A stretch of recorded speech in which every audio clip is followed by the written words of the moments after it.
We used to have work sessions, and we don't have work sessions anymore as much as we should.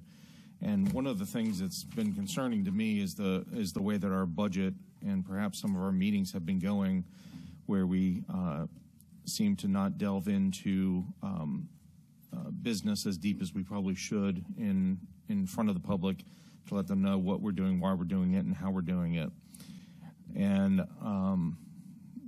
And what I would ask, and I spoke with Ed to give him a heads up on this one, just because it is a little bit more in depth than my usual talks, is that we do have a work session dealing with the budget, perhaps in August or September at our second meeting.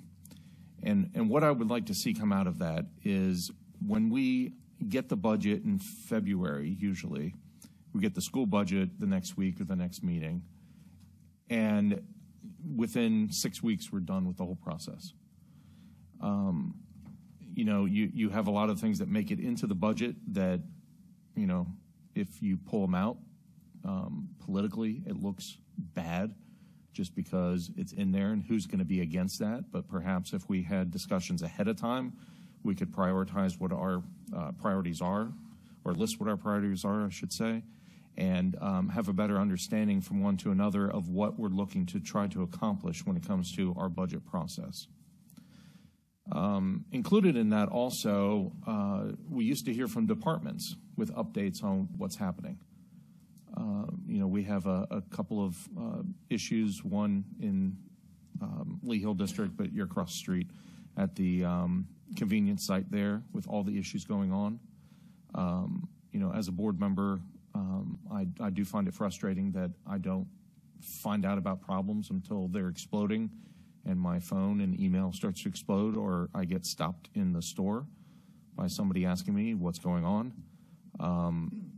Those type of issues, I think if we had a heads up, if we could have more discussion about them, have updates from departments, that would also help during the budget season so that we know what our priorities are and where we need to start spending money or time or effort in making sure that what the county is doing is productive and working well for our citizens.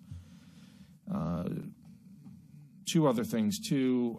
One, I do have grave concern, I'm sure everybody does, with the, I always heard about the Jimmy Carter years. I wasn't really old enough to remember. So to hear about how bad that was and to see that we're getting back there again is very concerning to me. And I would ask that staff update us with report on what we can do if, God forbid, we do take a turn for the worse in the national economy, that we are not overextending ourselves, that we are planning for the future a little bit and making sure that our operation of government is as seamless as possible, but also without, like I said, overextending ourselves and getting us put into a bad position.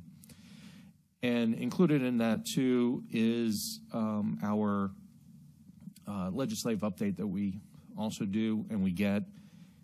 We put together basically the month before, a couple months before it is due. It doesn't really change too often. I mean, we have the same complaints, and Richmond continues not to listen. But one of the things I really would like us to focus on, and I think this year really hit most people, is personal property taxes, where, number one, it's a ridiculous tax anyway. And I'm not going to speak for everybody, but I'm pretty sure everybody agree.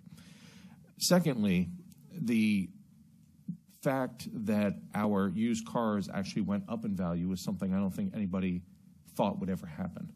And so it never was perhaps a priority to actually tackle it and come up with a better way. But I would love to be able to work with our state legislators and our board here to come up with some sort of ideas that we can do to address that issue and personally to get rid of personal property taxes. But the problem that we have is that those tax dollars are tied to expenditures. So unless we find a new way to raise revenue tax, our citizens to pay for those expenditures, or we do away with those expenditures, we can't do away with it. So it's sort of just a continuing argument that we have where we don't like it, but then nothing's done about it. Then we add to our spending that means that we still need personal property taxes even more.